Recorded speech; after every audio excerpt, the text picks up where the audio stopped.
예루살렘에 와서 사람들에게 묻는 것이죠. 유대인의 왕으로 나시니가 어디 계시뇨? 라고 하니까 이 이야기를 듣고 우리 만약에 예수님이 어디 태어났을 때 막 사람들이 물으면 우리 같으면 어떡할 것 같아요? 막 기쁘고 감사하고 막 그럴 것 같지 않습니까? 그런데 3절에 헤롯 왕과 온 예루살렘이 듣고 소동한지라. 왜 이 소동했다고 하는 것이요, 지금 완전히 이 예루살렘 성이 들끓는 겁니다. 아니, 헤롯이 왕이 버젓이 있는데 유대인의 왕이 또 태어났다고 하니까 이것은 완전히 예루살렘 성이 요동치고 있다고 하는 것입니다. 왕이 4절 보시면 왕이 모든 대장들과 백성들의 서기관을 모아 그리스도가 어디서 나겠느냐 물었어요. 그러니까 박사들은 뭐라고 물었어요? 유대인의 왕. 근데 헤롯은 그걸 뭐라고 들었어요? 그리스도라고 들었어요. 그러니까 내가 왕인데 나는 헤롯은 로마의 원론으로부터 유대의 왕으로 책봉을 받았습니다. 로마의 지배하에 있었는데 이 헤롯이 굉장히 탁월했대요. 미모도 요즘식으로 정말 훈남이었고요. 그렇게 똑똑했답니다. 요즘식으로 표현을 하면 박사 학위 6개 정도 있었답니다. 그냥 그래서 건축이면 건축, 법이면 법, 이런 인류학이면 인류학, 굉장히 여러 다방면에서 이 헤롯이, 그래서 로마 귀부인들로부터 들리는 이야기는 로마 귀부인으로부터 그렇게 아주 큰 사랑을 받았던, 그래서 이 원로원에서 너는 원래는 유대인이 아닙니다.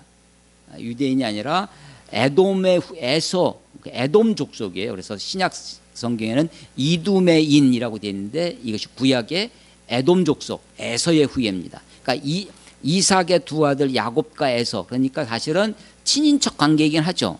그렇지만 이스라엘 자손은 아니었어요. 그래서 유대인들이 이 헤롯을 거절하는 거거든요. 거부하는데 강력한 로마의 그 위임을 받은 왕이기 때문에 꼼짝 못하는 것이고, 헤롯이 아주 폭정을 하죠. 그러니까 찍소리 못하고 있었던 것입니다. 헤롯은 유대인의 왕이라는 그 이야기를 지금 뭐로 들었냐면 그리스도로 듣습니다. 이게 메시아라고 하는 거예요. 자, 헤롯이 2살 이하의 어린아이를 다 죽였어요. 그건 곧 누구를 죽이려고 했던 거죠? 그리스도를 죽이려고 했던, 메시아를 죽이려고 했던 것입니다. 헤롯이 2살 이하의 어린아이를 죽은. 그래서 이 아이들은 누구를 대신해 죽었어요? 그리스도를 대신하여 죽었습니다. 그래서 최초의 순교자라는 별명이 이들에게 있는 것이죠. 자, 헤롯의 군대들이 와가지고 막 짓밟고 막 가가호 막 뒤져가지고 이 어린아이들을 죽이고 있습니다. 사람들이 충격을 받죠. 왜 그러시냐고 막 물을 때, 그래서 이 사람들이 2살 이하의 어린아이들이 다 죽었을 때 그리스도가 죽었다라고 절망했을까요? 아니면 그런 일이, 이런 아주 이게 한두 사람이 있는 것이 아니라 그 마을 전체에 2살 이하의, 그래서 집단기억이라고 제가 표현을 했는데요. 이 집단기억, 이런 슬픔의 공유, 이것이 쉽게 없어지지 않았을 것입니다. 이 기억이. 아마도 예수님이 그때 이후에 약 30여 년 후 공생애를 시작하실 때에 많은 사람들이 30여 년 전에 베들레헴에 있었던 이 살육전, 어린아이를 죽였던 이것을 기억하고 떠올리고, 혹시 그때 그 그리스도가 그렇게 사람들의 마음속에 있었을 것입니다. 요한계시록을 제가 이렇게 말씀을 나누면서 옛날 것들을 기억하게 하는 장치, 뭐라고 그랬죠? 플래시백이라고 이렇게 말씀을 드렸었는데, 아마도 이 베들레헴 인근의 유대 땅에, 이스라엘 땅의 사람들에게 그리스도 대망, 메시아 대망 사상이 있는데, 헤롯이 그렇게 2살의 아이를 다 죽였지만 만약에 하나님이 우리를 긍휼히 여기시고 하나님이 이스라엘의 위로를 더하신다면 우리에게 메시아를 보내주실 터인데, 그때도 하나님이 지켜주실 것이다. 아마도 사람들 기억, 그래서 왜 이 동방박사가 왜 필요했을까? 헤롯의 이 살육이, 이 2살 이하의 어린아이들이 죽는 이 집단 살육이 왜 필요했을까? 하나님이 그리스도라고 하는 메시아를 기다리게 하고 그 소망의 불빛을 사람들 마음속에 심어두게 하시는 그런 소위 플래시백의 효과가 그들 속에 차마 사람들이 그것을 입으로 그 기억을 꺼내지 않더라도 그 말을 이야기하고 이야기하지 않더라도 마음속에 심성 속에 그들의 마음의 밑바닥, 기억의 밑바닥에 메시아에 대한, 그리스도에 대한 소망을 갖게 해주는 것이 이 사건이 아니었을까라고 생각을 합니다.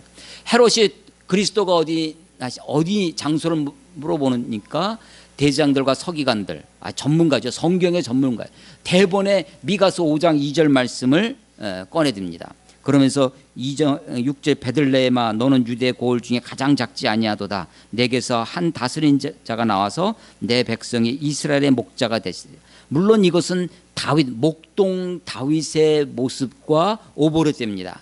그런데 이 미가 선지자의 이 말씀은 과거의 그 옛날 다윗 왕을 추억하는 것이 아니라 앞으로 오실 메시아를 예언해 주고 있는 거죠. 미가 선지자가.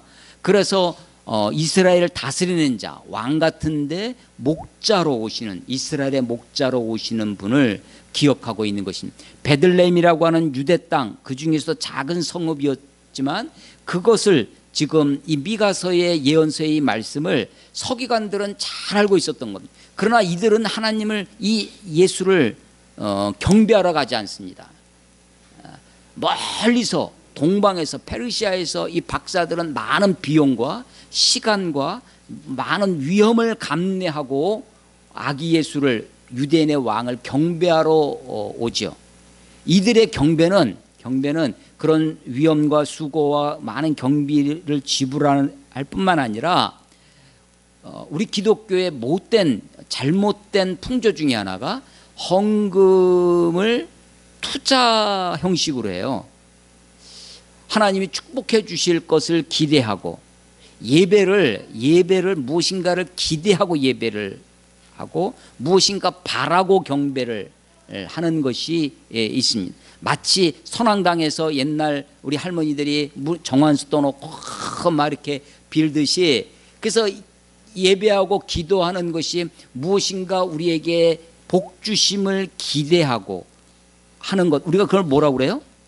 기복주의적인 신앙, 기복주의적인 예배, 기복주의적인 경배가 우리들 가운데 있어요. 그냥 하나님이심을 우리가 높이고 하나님의 우리와 함께 하심을 찬양하고 경배하는 이 동방 박사들은요, 어떤 것도 기대하고 어떤 것을 바라고 어떤 소망이나 어떤 것이 있어서, 어떤 목적이 있어서 경배하러 온 것이 아니라 그야말로 유대인의 왕이라고 하는 그의 별, 그 별을 보고 그 별 앞에 인간이 할 수 있는, 자기들이 할 수 있는 최선을 다해서 먼 거리를 여행을 와서 찾아와서 그 아기께 아무 대가를 바라지 아니하고 자기가 가지고 있는 귀한 것, 보배압을 열어서 황금과 유향과 모략으로 자기들이 할 수 있는 최선을 다해서 인간들이 다 할 수 있는 경배를 드리고 있습니다. 그런데 이 유대 땅에 있었던 대제사장들, 서기관들, 이게 4절에 나오죠. 대제사장들과 서기관들은 지식으로는 완벽했습니다. 베들레헴, 미가서 5장 2절 말씀을 정확히 찝어요. 그렇지만 주님을 경배하지 않습니다. 여기는 지금요, 헤롯 왕이라고 하는 정치 권력이 있어요. 그리고 대제사장과 서기관이라고 하는 종교 권력이 있습니다. 정치 권력을 가지고 있는 사람이나 종교 권력을 가지고 있는 사람들이 그 유대 땅에서 그 땅에 오신 예수님을 경배하지 않습니다. 아니, 헤롯은 박사들에게 7절에 보면요, 이에 헤롯이 가만히 박사들을 불러 별이 나타난 때를 자세히 묻고 베들레헴으로 보내며 이르되 가서 아기에 대해 자세히 알아보고 찾거든 내게 구하여 나도 가서 그에게 경배하게 하라. 자기도 경배하게 하겠다고 하지만, 그래서 박사들을 가만히 불러다가 자세히 묻죠. 아주 음흉한 모습입니다. 이 헤롯의 경배는 경배하겠다고 말은 하지만 사실은 자기 정치 권력을 지키고 유지하고 보수하려는 것의 하나일 뿐입니다. 그것을 하기 위해서 무슨 짓이든지 다 하죠. 그래서 그게 나타나는 게 어떻게 나타나냐면 2살 이하의 어린아이를 다 죽이는 것으로 나타나고 박사들을 속이려고 듭니다. 박사들은 물론 속이지 못했어요. 왜냐하면 하나님이 꿈에 박사들에게 현명해서 다른 길로 돌아가게 하였기 때문입니다. 이 박사들은 이 헤롯 대왕의 도움을 받아서 베들레헴으로 가게 되죠. 가는 동안에 그 별이 나타납니다. 9절에 보면 그 별이 문득 앞으로 인도하여 가다가 아기 있는 곳 위에 머물러 있습니다. 그러니까 처음 시작은 뭐로 했냐면 별을 보고 시작했어요. 중간에 끊겼습니다. 별이 안 보이는 거예요. 그러면 별을 우리가 시작을 별로 했으면 그 별이 나타날 때까지 기다려야 되는데 이 동방 박사들의 실수가 뭐냐, 잘못이 뭐냐면 기다리지 아니하고 시작은 성령으로, 은혜로, 믿음으로 했는데 중간은 인위적인 방법으로, 인간적인 방법으로, 세속적인 방법으로 그 뜻을, 목적을 이루려 하고자 하는 우리 쉽게, 처음에는 정말 좋은 의도로 시작합니다. 근데 가면 갈수록 인간적인 방법이 나오고 세속적인 방법이 나오고 수단과 방법을 가리지 않는 것이 우리들의 아주 고질적인 병 중에 하나인데, 이 박사들이 그랬죠. 별을 보고 오다가 나중엔 사람들에게 물어요. 유대인의 왕으로 나신 이가 어디 계시뇨? 라고 예루살렘에 와서, 당연히 예루살렘이겠거니 사람들도 알겠거니 하고 물어보는 것이죠. 중간에 그 별을 보고 베들레헴에 가서 아이를 보고 10절에 보면 크게 기뻐했다고 합니다. 11절, 집에 들어가 아기와 그의 어머니 마리아가 함께 있는 것을 보고 엎드려 아기께 경배합니다. 천주교가 이 대목에서 저는 잘못하고 있다고 생각하는데, 아기와 어머니가 있었지만 경배는 아기께 하고 있죠. 그 마태는 이것을 아주 정확하게 기록하고 있어요. 집에 들어가 보니까 이제 마구간에 있는 게 아니에요. 벌써 세월이 많이 지나서 이제 계속해서 마구간에서 계속 아이를 키울 수는 없죠. 집에 들어와 있는데 아기와 어머니를 함께 보았습니다. 그런데 경배는 아기께 하고 있죠. 그 보배압을 아기께 드립니다. 이 황금과 유향과 모략이 왜 필요했을까? 이 황금과 유향과 모략은 물론 자기들의 동방 박사들의 입장에서 보면 내가 참으로 당신을 경배합니다 라고 하는 자기의 신앙의 고백, 자기 마음의 경배를 드립니다 라고 하는, 내가 하나님을 예배합니다, 내가 당신을 예배합니다 라고 하는 표현이, 그 진정성의 표현 중에 하나가 이 황금과 유향과 모략을 드리는 예물로 드리는, 그 예물이 하나님께 대한 우리의 신앙의 고백, 우리의 마음의 고백일 수 있을 것입니다. 이 예물이 어떻게 쓰였을까요? 황금과 유향과 모략이 어떻게 쓰였을까요? 요셉이 그것을 아기 예수가 받아가지고 치장하고 있진 않았을 테고, 아버지 요셉이나 어머니가 그것을 대대로 갑오로 물려주었다. 그럼 어떻게 했을 것 같습니까? 만약에 그것을 처분을 해서 가업, 아버지 요셉의 가업이 뭐죠? 목수입니다. 목수를 아주 그냥 크게 대기업처럼 체인점 만들고 막 해가지고 이케아처럼 막 그런 목수업, 그런 걸 가구 공장에 투자했을까요? 이건 좀 제 상상인데. 이 황금과 유향과 모략을 어디다 썼을까요? 육아에? 저는요, 이게 아마도 애굽에 내려가서 도피 자금으로 쓰지 않았을까. 애굽에 내려갔을 때 황금과 유향과 모략, 이게 예를 들어서 먹을 식량을, 쌀을 20가마 들여줬다, 그거 짊어지고 애굽에 갈 수는 없잖아요. 그냥 이 유대인들이 보석상을 많이 하는 이유가, 많은 다른 민족으로부터 공격을 많이 당했는데 그럴 때마다 언제든지 도망칠 수 있도록 하기 위해서 아주 작은 크기의 보석상을 많이 했다고 그러고, 다른 사람들이 뺏어갈 수 없는 게 지식이다 해서 그렇게 교육을 많이 시켰다고 유대인들이 하죠. 이 황금과 유향과 모략이 아마도 애굽 피난길의 경비로, 그리고 망명 생활을 할 때 거기에 자금으로 쓰여지지 않았을까라고 제가 생각을 해보게 됩니다. 기독교 중에요. 우리 기독교 중에 애굽에 있는 기독교가 있어요. 지금의 이집트에 있는 기독교회를 좀 특별하게 이름을 부릅니다.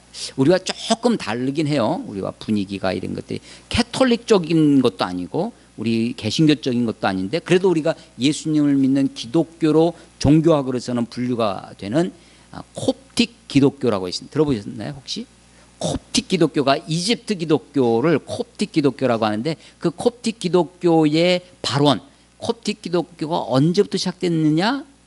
이 아버지 요셉이 아기 예수를 피난하고 와서 거기서부터 시작된 것이 우리가 콥틱 기독교라고 하고 지금도 이 성지 중에 애굽의 그 출애굽의 여정 뭐 이런 것들이 이제 이집트에 가면 그런 걸 좀 볼 수 있는데 그 애굽에 가면 이집트에 가면 콥틱 기독교의 모습을 볼 수 있어요.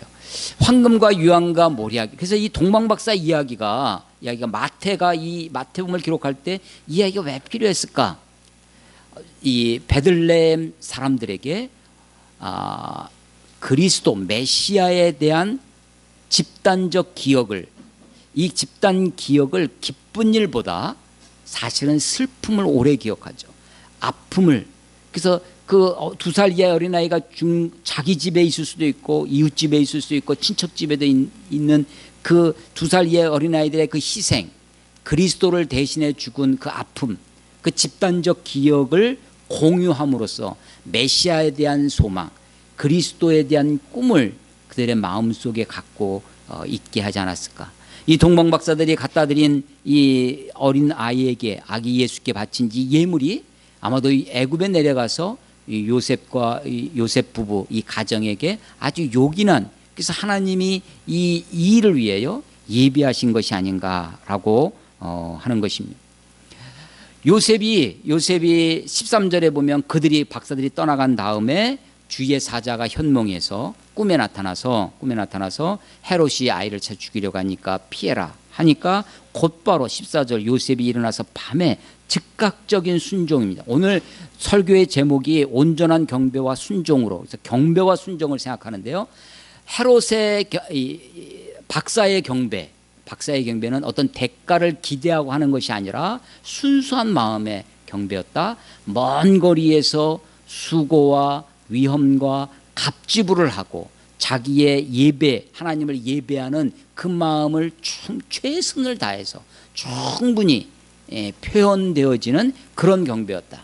우리가 하나님을 예배할 때 어떻게 예배해야 될 것인가, 우리가 하나님을 경배한다고 할 때 어떻게 경배해야 할 것인가를 보게 됩니다. 또 하나의 주제가 순종인데요. 이 박사들의 순종은 가만히 생각해 보세요. 박사들의 순종은 별을 보고, 별이 하나의 계시죠. 보여주신 거잖아요. 계시의 방법이 특별 계시에 속합니다. 별을 보고 꿈에 보여주시고, 이게 계시죠. 그 별을 보고 순종해서 그 먼 거리를 여러 식솔들을 데리고 여행단을 편성을 해가지고 걸어서 온갖 위험과 갑집을 해가면서 순종에 와서 경배하고, 순종의 대가를 기다린 것이 아니라 그대로 돌아갑니다. 마지막에 중간에 별을 봤을 때, 그리고 경배하고 나서 돌아갈 때도 12절에 보면 그들은 꿈에 헤롯으로 돌아가지 말라 하는 지시를 받고, 그러니까 이 사람들은요 지시가 두 가지 있는 거예요. 헤롯 왕의 지시가 있었어요. 가서 아이께 경배하고 나한테 알려다오 라는 지시가 있었고, 꿈의 지시가 있었는데 이 박사들은 꿈의 지시를 따른 것이죠. 우리가 어떤 지시를 따를 것인가, 누구의 지시를 따른 것인가, 눈에 보이는 강력한 절대 권력 헤롯의 지시를, 아직도 헤롯의 통치하고 있는 유대 땅에 있어요. 그런데 그 권력에 순종하지 아니하고 꿈에 보여준 그 지시를 따라서 다른 길로, 헤롯에게 가지 않고 다른 길로 돌아가고 있는 것이죠. 요셉 보십시오. 요셉의 순종을 가만히 보세요. 요셉이 처음 지금 오늘은 2장을 읽었는데 1장에서는 요셉이 자기 약혼한 정혼한 처자가 나랑 동침하지도 않았는데 임신을 했다고 하는 이런 청천벽력이죠. 이게 고대 사회에서 에서 그 한 마을에 같은 마을에 다 보는 거예요. 다 아는데 여인이 임신을 했다고 하는 것을, 그래서 이 사람이 요셉이 의로운 사람이라 가만히 끊고자 해요. 그래서 요셉의 가만히가 있고 헤롯의 가만히가 있어요. 가만히예요. 쌀푸대 가만히가 아니라. 요셉도 가만히, 요셉이 신중합니다. 그리고 자기가 하고자 하는 바를 함부로 마구 하지 않아요. 그래서 가만히 끊고자 해. 다른 사람을 배려하는 사람이죠. 그런데 그때도 꿈에 가브리엘 천사가 잉태된 것은 성령으로 된 것이니 그 여인을 데려오는 것을 두려워하지 말아라. 이름을 예수라 하라. 이런 말을 듣고 그냥 묵묵히 순종합니다. 그래서 여인을 데리고 와서 그와 함께 호적을 하러 이제 베들레헴으로 가는 것이죠. 여러분, 요셉의 입장에서 여인이, 자기 약혼한 여자가 누군지 모르는데 임신을 한 거예요. 잉태를 해서 아이를 키우고 있다고 하는 것을 알았을 때 그때 아무 거기에 대해서 토달지 아니하고 그것에 대해서 지적하거나 말하지 아니하고 그냥 묵묵히 순종하는 이 요셉의 모습입니다. 그런데 이때도 헤롯이 죽이려고 한다는 소식을 듣고 밤에 일어나서 즉시 애굽으로 내려갑니다. 애굽으로 내려가서 순종하죠. 그런데 이때 하는 것이 뭐냐면 13절에 보면 애굽으로 피하여 내가, 이 꿈의 주의 사자가 내가 내게 이르기까지 거기 있으라. 기다리라는 것이죠.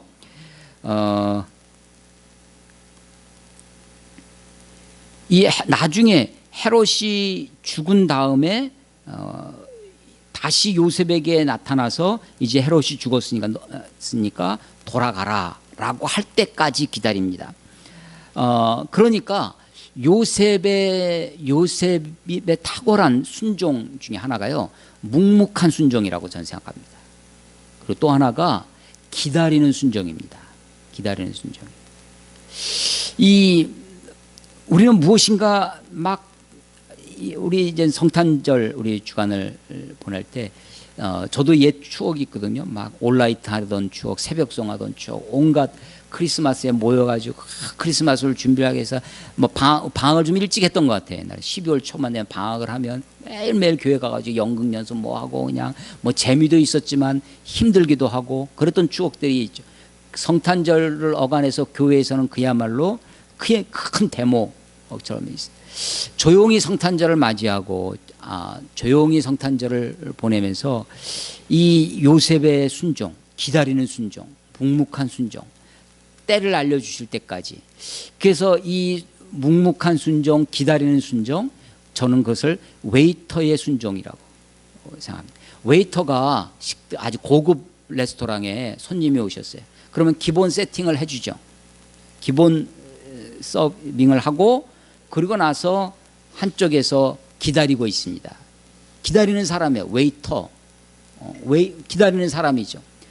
뭐 추가적인 뭐 필요가 있으면 또 불러서 지시를 하고 부탁을 하겠지만 그렇지 않으면 손님이 가실 때까지 그냥 기다리고 있는 것만으로 그 사명을 다하는 것입니다. 요셉의 순종에 탁월한 면은 기다리는 거예요. 기다리는 거예요. 하나님의 때까지. 그래서 우리가 무슨 일을 할 때요, 최근에도 어떤 분하고 이제 상담을 하면서 하나님의 뜻이 무엇인가, 우리 그리스도인들에게 고민이죠.